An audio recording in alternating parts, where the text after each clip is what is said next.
Hi everybody, I'm Bree the Plant Lady, checking in with a weekly garden tour right here from my Central North Carolina Zone 7 gardens. Now, I wanted to start here at the Carolina Garden House so that you all could enjoy the fabulous daffodil display. These are all from Brent and Becky's bulbs. I planted these back in December, and when I got home from my most recent trip, I could not believe my eyes with all of these fabulous blooms. Hopefully everyone in my neighborhood is also enjoying them because, well, they are right here in the front yard, roadside adjacent. So without further ado, let's go take a stroll. I am not going to go into a lot of detail on all the poppies and cottage garden things because I covered that in a video a few days ago, so you can check that video out. Today we're going to focus on big picture, showing you all the trees and shrubs and, well, everything that's breaking dormancy in the second week of March. Just a quick pan here in the front gardens. You can see that in addition to the daffodils, we've got lots of cottage garden seedlings coming along. I do have some deer damage in this bed. I'll be making a video all about how I'm planning to navigate that, considering this is the front yard and I do need to make it aesthetic.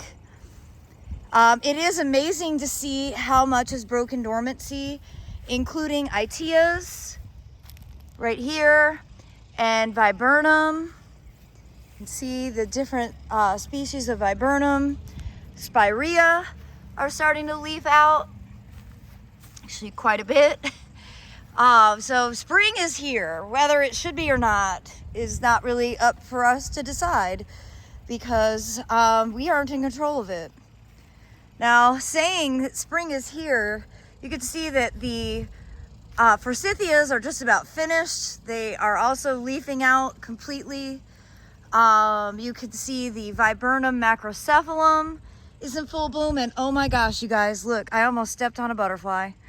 The butterflies are emerging, and I've been trying to take a decent video. They're really fast at this time of year. I'm really slow, but I do love seeing this in full bloom. This again is my favorite stage when it's all lime green. Even the oaks are starting to break dormancy. It's full on pollen season. Everything is yellow, everything is dusty. It's the time of year that drives me crazy. You have no control over it. I call this the time of year of no need to power wash, because literally 20 seconds after you clean a surface, it gets covered again. You see the poppies in these pots are really doing well. It's quite dry. I need to water today. But overall, I'm just really pleased with how everything is looking here at the Carolina Garden House, and we have some big plans for some new garden installation that we're going to get on this afternoon. So be sure to subscribe so that you get all of the updates, and stay tuned for lots of progress. So as I go along the sort of edge of the two properties, you can see the Lunaria, which is the money plant. This is a biennial that you grow from seed.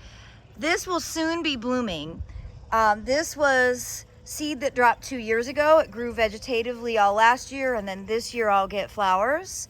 You can also see a good stand of self-sown larkspur coming along. This forsythia, whose name escapes me, is my favorite, and you can see it's a bit later than the others that I showed you. It's not really leafing out yet, and it has a different shape of the flower. I know I've identified it in years past in YouTube videos. I'll try to find its name. And as we come along here, I just wanted to give you a shot of these peaches. It's really amazing. These are both Red Baron. They were both planted at the same time. But this one is much later in blooming compared to the one there, which is already leafing out. With any luck, we'll get some peach set, some fruit set. Who knows though, because according to my weather app, I don't see any temperatures that are triggering, but everybody on Facebook and Instagram seems to be freaking out about cold in the forecast. So maybe I'm missing something. This is completely normal in North Carolina, at least this part of North Carolina, that, you know, the stone fruits flower and then we get frost and there is no viable fruit set. It's why we don't have an orchard industry in the central North Carolina area. So there's literally nothing you can do about it. That is my attitude this year. I am not going to freak out over the weather because there's nothing I can do to stop the cycle that the plants are in at this stage. You're just going to have to learn from it and ride the wave. I think in this era of climate uncertainty, at some point we just have to acknowledge we aren't actually in the driver's seat of all of this. And, well, there's no point in ruining your day by overthinking something that you have no control over. And so I'm hoping that I can keep that relatively well-adjusted attitude as we inevitably have temperature fluctuations, which happens every year. We're not usually this advanced this early, but it's not like this is going to be the first year where we all get dismayed by a sudden cold snap. So my advice to all of you is to not freak out over things you have no control over. And, you know, if cold temperatures do come and you're really emotionally connected to a plant, cover it. People keep asking about blueberries. Well, you know, you can always put Remay over the blueberries to help prevent frost damage. That's probably going to be your easiest bet. I am still traveling, so probably part of my attitude is that I'm literally not going to be home to do anything about cold hitting the garden. I'm just going to let the garden be. That's at least what I'm saying right now. We'll see if that actually is accurate. I will be home starting in April. So if we have cold snaps hitting in April, I'll probably be a bit more proactive. But certainly for the month of March, I'm going to be hands off. Now as I pan this border, you can see redbud is in full bloom. And all of the seedlings are growing really fast. The Edgeworthias are finished. There have been some years where the Edgeworthias were just starting to flower at this point in March. They're already done. You can see the flowers are all fallen off and they're starting to develop leaves. Of course, the hydrangeas in classic hydrangea form are leafing out. So inevitably we will get cold because these almost always die to the ground for me. The camellias are still going strong, which is awesome. I've been enjoying these big red flowers. And you can see here, one of my favorite combinations is Arnold Promise Hamamelis, which has these fabulous yellow blooms that smell so good. And directly underneath it is Coralopsis. And you can see these are also really just such charming flowers. And I love this combination. Definitely plants I highly recommend, and they're both super fragrant. As we walk into the woodland, you can see the camellias are just about coming to an end. Roma resorta here, looking awesome. Love these big formal double blooms. You see the trillium are about to flower. Almost showing color right there. I do have a lot of weeding to do back here. You can see that Velcro weed. Reginald has been bringing this in on his fur. And once it goes to seed, it'll be a huge mess. So this is top on my priority list. Well, as you can see, my onions are doing great. I love how robust they get at this time of year. Of course, the poppies are amazing. And, you know, again, everything is just filling out. It looks more like what it does in mid-April, not early March, but nevertheless. And I'm really pleased to show you that the seedlings that Madeline and Abby sowed last week of broccoli and cauliflower are germinating, and our first round of succession plants of cabbage, kohlrabi, cauliflower, and broccoli are now ready to be planted. So we're going to be putting these in pots and in the ground this week. And in even bigger news of an accomplishment, I have started getting the plant list loaded to my website for the native plant sale that will be occurring during the Spring Open Garden on Saturday, May 13th. And I still have a bunch of perennials to load, but I've got all the native grasses, all the native shrubs on there. The link is in the description, so check it out and mark your calendars for the spring open garden. This is the first time I've ever done this, and I really hope that it's a success, but it's a 1 day only event, okay? So if you're interested in acquiring some of these awesome plants, be sure to come between noon and 4 p.m. With any luck, it's going to be a huge success, so I would recommend coming at noon sharp for the best plant selection. Well, you can see this side of the border looks just as lush, and I'll be doing some more potato videos this week, but I wanted to show you guys why I love growing them in pots so much. It's just so easy to be able to go ahead and add more soil. Remember, the tubers grow along the stem, so the deeper your potatoes are planted, the more harvest you'll have. And this bag is actually, you know, I have it folded down, so I'm going to be able to unfold that and basically fill this up with soil cube, specifically the veggie mix, and these will just continue to keep on growing. And likely I'll be harvesting these, I'm gonna say, considering this weather, probably before Memorial Day, which would also be a record for me for potato harvesting. Now, without hesitation, tulips equal spring.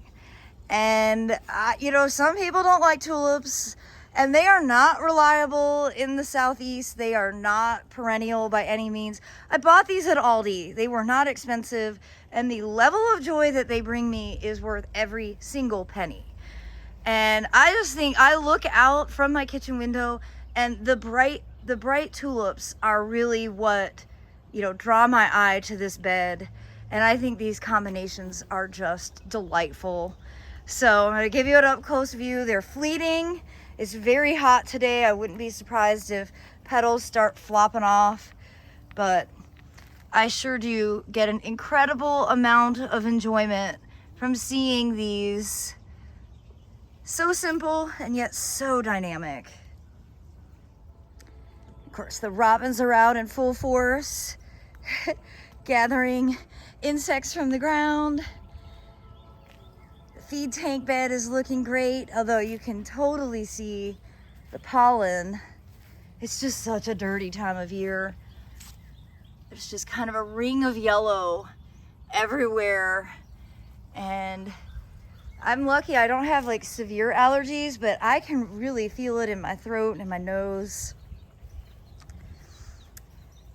As we walk along this way, you know, the daffodils are still blooming. Again, more forsythia. It's just a very exciting time of year. Now, I did get some questions about my lilacs, and I wanted to show you.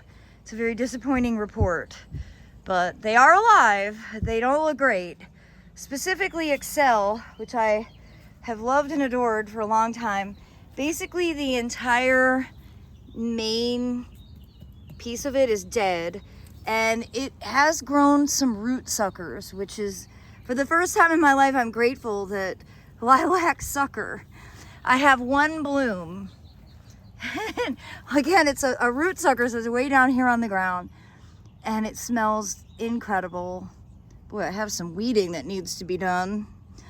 I really should just bring it into my office and enjoy it today. I have like 6 Zooms today. It's so stupid. They could all be phone calls. Ugh, I hate having to spend time on my computer.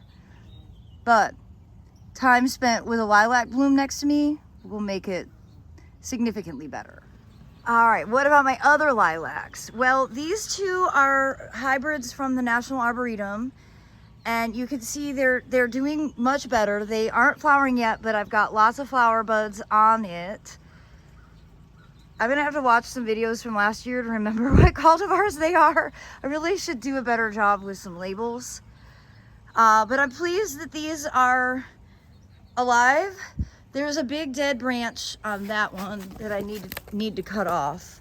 You can see right here, all the way up is dead. And another one there. So yeah, they don't love living in North Carolina, but they're tolerating it. You see this one is blooming as well. If I could get it to focus.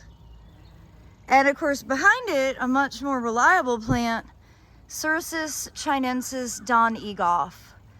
Completely covered in blooms and tons of bees.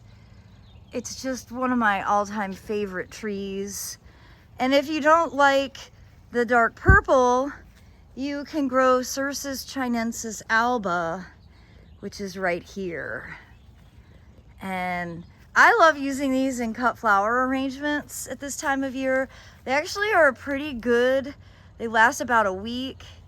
And behind that is Royal Velvet Camellia, one of my favorite reds. And I love the combination with the white redbud in front of it. Well, I definitely have a lot of cleanup to do. I never did clean these old stalks from the hedychium. I need to go ahead and do that before they start emerging from the ground. And overall, everything out front is just rocking and rolling. I have some weeding to do in this bed, big time. I started on it the other day, and I'm really pleased to show you that this window box continues to blow my mind with all the poppies that are in here. Again, I've never grown poppies in a window box before. It's just an experiment. Well, the weather people said it was going to be windy today, and it is starting. So I'm glad I got a lot of this tour done before the breeze picked up. You can see this cottage garden border is rocking and rolling. And I couldn't believe today that I noted it, March 7th, the first officially open bachelor button, thus kicking off the cottage garden seedling earlier than ever before. And as you can see behind me, the wave bed is doing its wave. It's breezy and those grains are blowing in the wind. I'm excited that this all just continues to evolve, and I look forward to sharing another update with all of you when I get back from Arkansas this weekend. I am heading to El Dorado, Arkansas for the Dirt Friends Festival. I'm super excited. It's my first Master Gardener event of the year, and I cannot wait to have a room full of Master Gardeners to nerd out about plants with. Well, I look forward to talking to all of you again soon, and I'm wishing you all the very best. Thanks so much for watching, everybody.